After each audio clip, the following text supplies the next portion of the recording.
Well, welcome to 2010, Wake Up Newport 2010.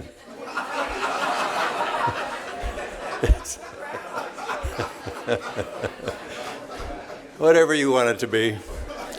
Welcome to 2020, Wake Up Newport. I think we have a great January kickoff for you. And we're going to, as you take your seats, we're going to begin in our normal manner. I have the absolute privilege of bringing up it's hard to describe this next person. It's, I understand during one of your last meetings, he informed the world that I had a nose job done. I did. What he didn't tell you is we both went in, and the doctor took one look at him and said, "No way." So, I'm here to breathe and enjoy another year, as all of you are. Hope you had a good holiday time. And with that, I'm going to ask the mayor of the business community, a self-proclaimed idol, Mr. Steve Rosansky. They gave me this handy little tool. I think I'm going to have to dust the cobwebs out of your brain. Thank you, Rush. So yes, I am Steve Rosansky, President and CEO of the Newport Beach Chamber of Commerce. I'm still laughing about him. Welcome to our first edition of Wake Up Newport for 2020, not 2010. Happy to be here. We had a great year last year. I think we had a great lineup of speakers this year. So I'm going to kick it off by introducing a couple of the dignitaries that are with us this morning. First, I'd like to introduce Brad Avery, a councilman for City of Newport Beach. Thank you, Brad. Brad, when I was a city councilman, I represented District 2, and now he's my successor, so he's doing a great job. Also, someone I serve with on city council, former mayor Keith Curry's with us this morning. Good morning, Keith. And we're a little short of dignitaries this morning, so I'm gonna mention this guy who I just found out that he ascended to the throne of Commodore of the Balboa Yacht Club, Dave Beek back there. Dave. Dave's also the co-chair of our Christmas Boat Parade, which we had 5 great nights out on the harbor from the 18th to the 22nd of December. So he and Larry Smith did an awesome job with that. Thank you, Dave. You'll notice that there's a lot of students here from the 2 high schools. First, the DECA Club and their director, Sheridan Hurst, is with us this morning. So welcome, DECA students. Sheridan back there. And we also have with us the Future Business Leaders of America from Corona Del Mar High School. Thank you for joining us. There we go. Got a few of them. So with that being said, I'm going to turn this back over to our fearless leader, our our Rush Hill. That's what he is. He's our Rush Hill.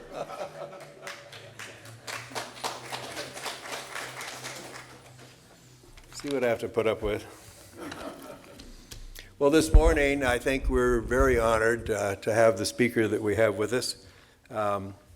This is a resume of incredible importance, not only for personal achievement, but the impact that she has had on all of the public with respect to healthcare.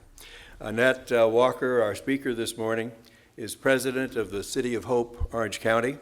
And she truly is a visionary healthcare leader that has been an architect in building a 21st century campus dedicated to identification and improvement of cancer patients.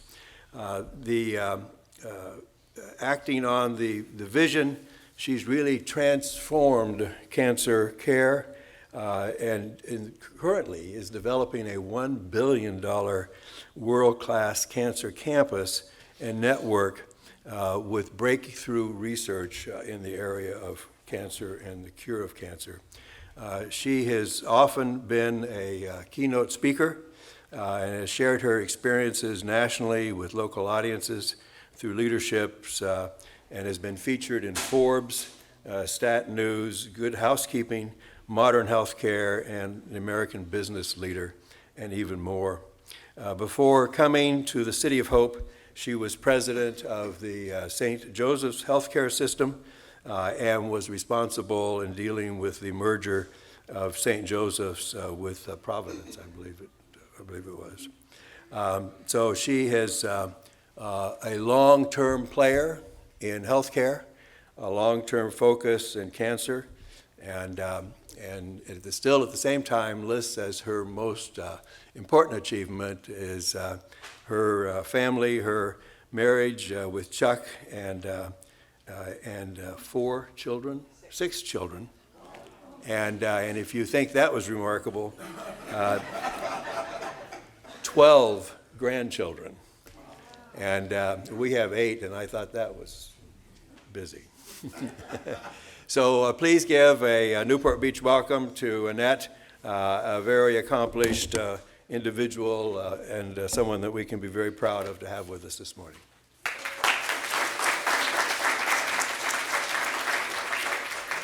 Thank you so much for that warm welcome.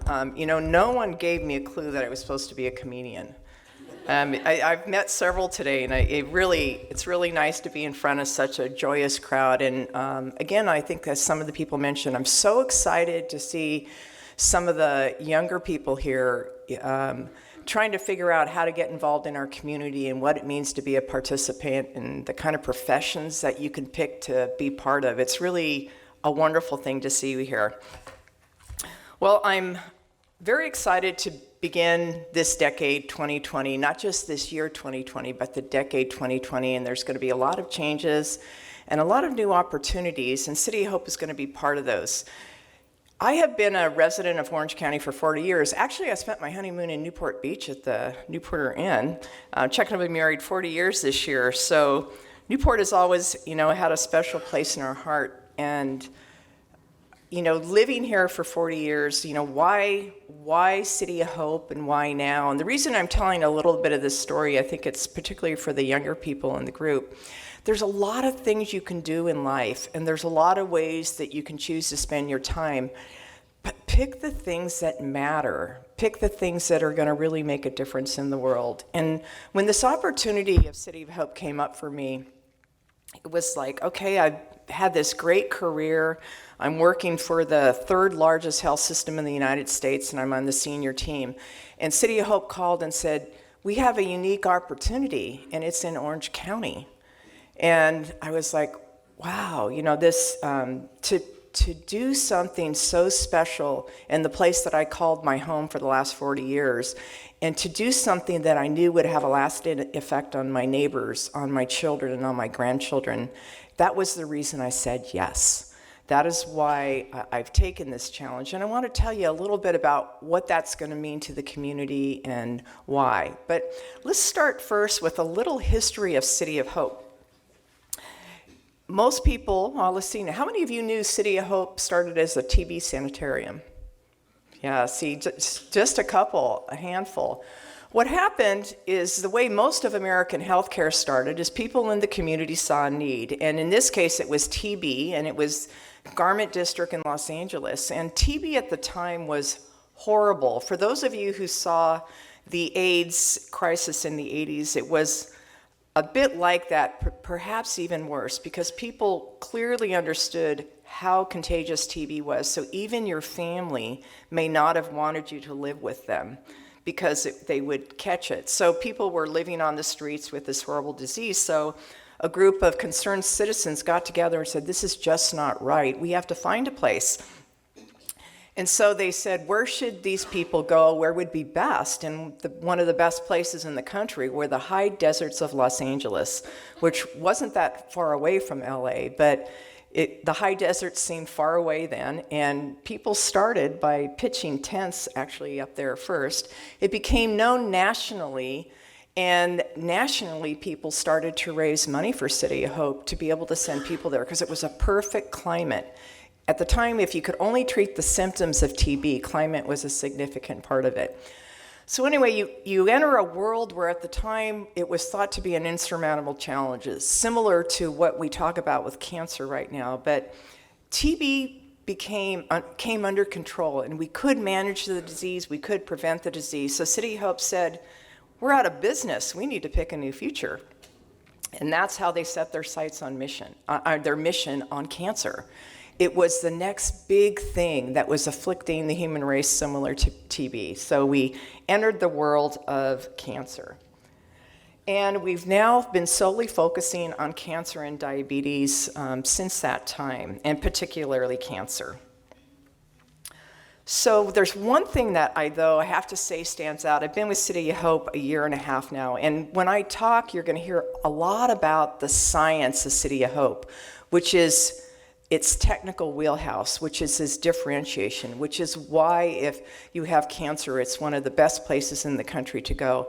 But one of the things that stands out about City of Hope that I'm most proud of and has been such a remarkable revelation to me is the compassionate care that City of Hope has. City of Hope is able to weigh those two competencies almost in equal measure. I have people coming up to me unsolicited ever since I took this job, thanking me for taking it because of the way their family was treated at City of Hope. And when you have cancer, it is so important. It's a very traumatic event.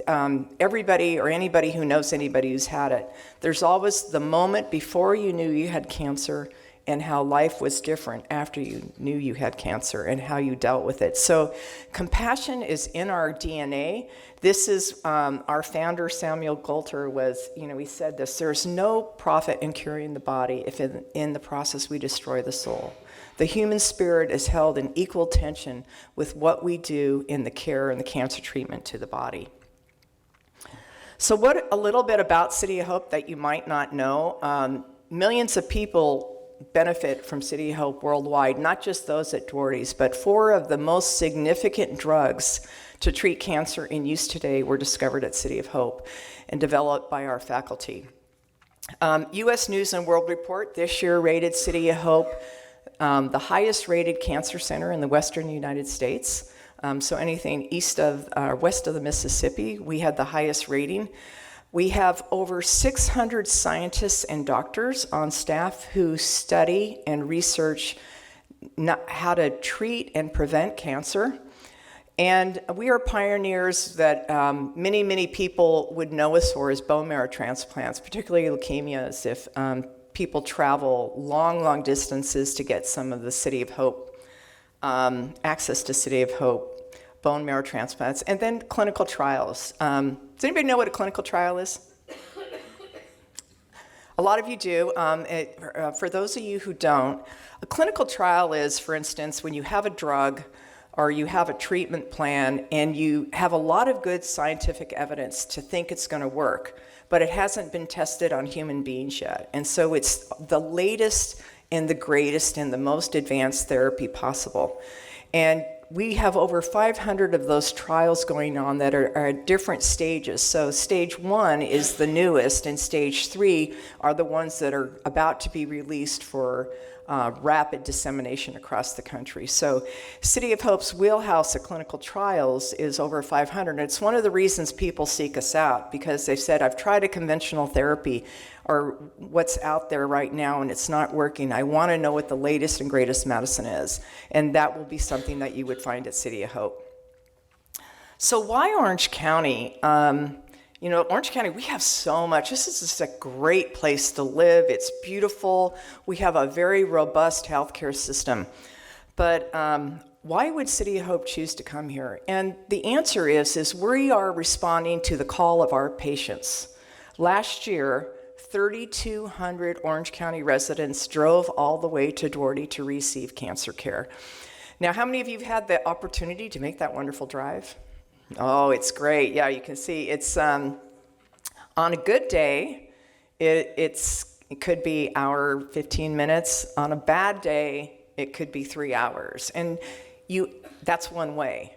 And you add that on the ends of a day where you had a bunch of tests or you had treatment or you were waiting, and it's really, really difficult for families to do both physically and often jobs, and if you have a family member coming with you, it's a significant burden. So we had 3,200 patients last year who made that drive.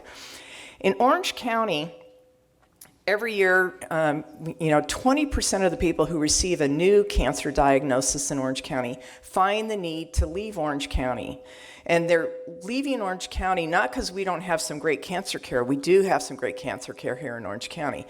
But the highly specialized care that a place like City of Hope has, we don't have enough of that. That's what people are leaving for and why they're traveling great distances. Not to just City of Hope, but to Los Angeles, sometimes to different states. But they're seeking that very, very highly specialized cancer care. And when you look at what is going to happen in cancer, and this should be interesting to you young people, 1 in 3 of us will get cancer. And I bet if I did a poll right now, almost 1 in 3 of us would already know somebody who has had cancer or experienced themselves. The statistics for Orange County is that there's going to be an 18% increase in the incidence of cancer. Anybody guess what's going to drive that? Yes, you're correct. Aging population. Cancer is directly correlated with age because our immune system's what keep us strong. And when our immune systems weaken, we're more susceptible. The other is lifestyle. Obesity is driving up cancer rates. Colon cancer, for instance, used to never be seen in people under 50. It's becoming more commonly, or unfortunately more commonly seen in people in their 30s and 40s, and it's directly correlated with obesity. So there's a lot of things going on as to why City of Hope would respond to the call. Do we have a place in Orange County? Do we have a place in the ecosystem where we can provide benefit to the community and the people who live here? So we're going to really work hard on that, and that's one of the reasons I accepted this position. So what else are we bringing, other things on that list? I just want to talk about 2 particular areas of cancer that are some of the things that we're going to bring. One of them is immunotherapy. Imagine a world where perhaps you didn't have to have chemotherapy or radiation therapy. Both of those things are necessary components of many cancer treatments today, but they also have side effects with them that come with them. But imagine I get diagnosed with say I have a liver cancer. If they could take some of my immune cells, and they could take part of my tumor, and they could put them in a laboratory, and in the laboratory, we were able to grow immune cells that are specific to my tumor, and they grow enough of them, and they re-inject them into your body. And those are 100% specific to my tumor. I don't have the side effects of radiation and chemotherapy, and it's going to be more effective. That are some of the trials that are going on in City of Hope right now. That's called CAR-T, but they are a significant advancement in medicine that's coming. Another one is precision medicine. A lot of people, you'll see that word thrown around and people say we do precision medicine. And precision medicine generally means that in some way you're involving genetics. But there's a wide scale of what that means. So for instance, a typical profile might be 45 genes that are being reviewed for the most common things, but we have 6,000. So at City of Hope, if you're in the precision medicine program, we are doing all 6,000 of those. And this is how the future is going to change. When you start to take the cumulative information of those 6,000 genes for a whole population, and you're able to use artificial intelligence to be very predictive, you're going to be able to say, wow, Annette Walker, there's a chance that she might get colon cancer. So Annette Walker gets a different protocol, and maybe she has her screening more often, because the best things of cancer is to prevent it in the first place. The second is to catch it super early. So if I know I have a propensity, maybe I'm on, a health regime that keeps my immune system strong, that is more inclined for my particular cancer, but also I have screening that would help me catch it early should I get it. And then what's also happening with some of that precision medicine is there's other things floating in our system sometimes before a cancer is evident. They're called things like proteomics, and so it's potentially that, it's not potential, it's already happening, that biopsies are no longer parts of tissue, but they're perhaps a blood assay. because there's predictors that that tumor is about to emerge in your blood system. So there's all kinds of new science we're bringing with us, and we're going to come and bring to the stage of Orange County. So I'm very excited to say that our first boots on the ground are going to be right here in Newport Beach. And we open on January 25th, and our address is Avocado, so I mean, it's right down the street, 1604 Avocado. And what we're bringing is highly specialized cancer care. We are bringing a prevention precision program, which will be a first for City of Hope, and really prospectively trying to address people who have no indication of cancer but want to be super healthy and want to be on a regime to prevent cancer. And then other services associated with medical, surgical, oncology, infusion, and our supportive care programs. So we're very excited to say that's going to open in a few days, and we welcome you to come by and visit at any opportunity that you might have. Now, you heard that we were investing $1 billion in Orange County. It's true. This Newport site is the first part of that investment. We will have a main highly specialized cancer treatment center in Irvine, and it's going to be across from the train station. The building's up, but it's not designed yet for cancer services. We're going to begin that work very soon, and we expect to open sometime in 2021. This place will be a highly specialized cancer treatment center, and particularly research. So the clinical trials that I was referring to, this is where those will be done. So we have less than 2 years, or 18 to 24 months, before we have those boots on the ground in Irvine. And then in addition to this building, we will be building Orange County's only specialty cancer hospital. So it's going to be built right alongside here, about where this plant is. If I had a whole view of the property. And we'll begin construction on the hospital also probably within the next year, but hospitals in California take a really long time. So maybe 2025, 2024.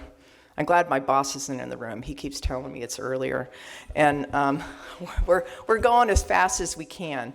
But this center is intended to be complemented by the site we have here in Newport, and then we'll also have one in South County, and we'll have one in Central County, so that it works as an ecosystem, and it works well with the other providers. One thing I really try to emphasize to people is that City of Hope is coming to Orange County to be a full, active, and additive citizen of Orange County.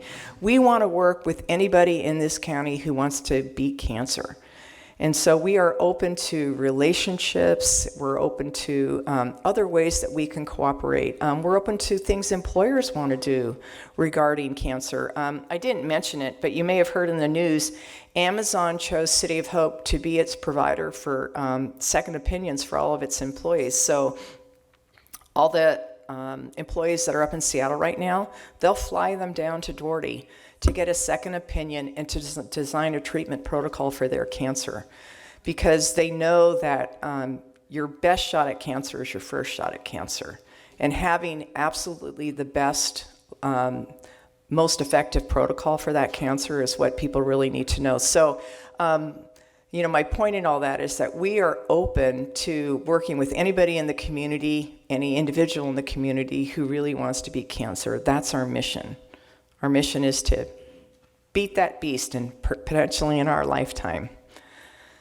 So anyway, that's pretty much summing up what the project is, but I want to just say a few words about thank you so much for Newport Beach has been a very warm welcome and help to us in getting the construction done on the site here. We look forward to working with you. What we're trying to build is something that matters not only for us and for my generation, but for all of you guys, and for our children and our grandchildren, that we create something here that is unique, special, and really meets the community needs, and hopefully tames that wild beast cancer. Well, obviously a very serious topic, and we're really pleased. The thing we talk about so much here in Newport is the quality of life. And health and safety are obviously the keys to the beginning of that whole process. So we certainly welcome you to the community and hope that you have the opportunity to develop strong relationships with those that are here, that are in this area as well, and collectively we can have a better improvement as to eliminating this terrible disease. As we age, I would hope that at some point in time you might start to look at memory, because I sure would like to help Mr. Rosansky get over his aging problem. But with that, I guess I will call him back up here to give us our wrap up.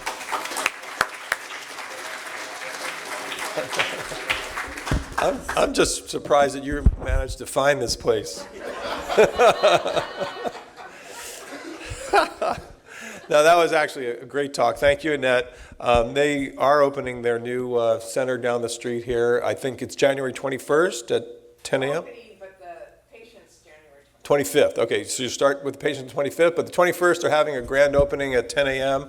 I think that you're looking for... Yeah, I have actually a few up here, so if you're interested in attending, we have invites here. If we run out, we'll make sure we can get you the information on where to RSVP. But and we're going to be doing a little ribbon cutting ceremony as part of that, and thank you for joining the Chamber. They're actually one of our Leadership Circle members at the platinum level, and we appreciate that, and have already been very active in our community. So speaking of active in our community, we have a few things coming up that I want to just bring to your attention. Next week on Wednesday, January 15th, is our business education lunch. It looks like it's going to be at Fleming's.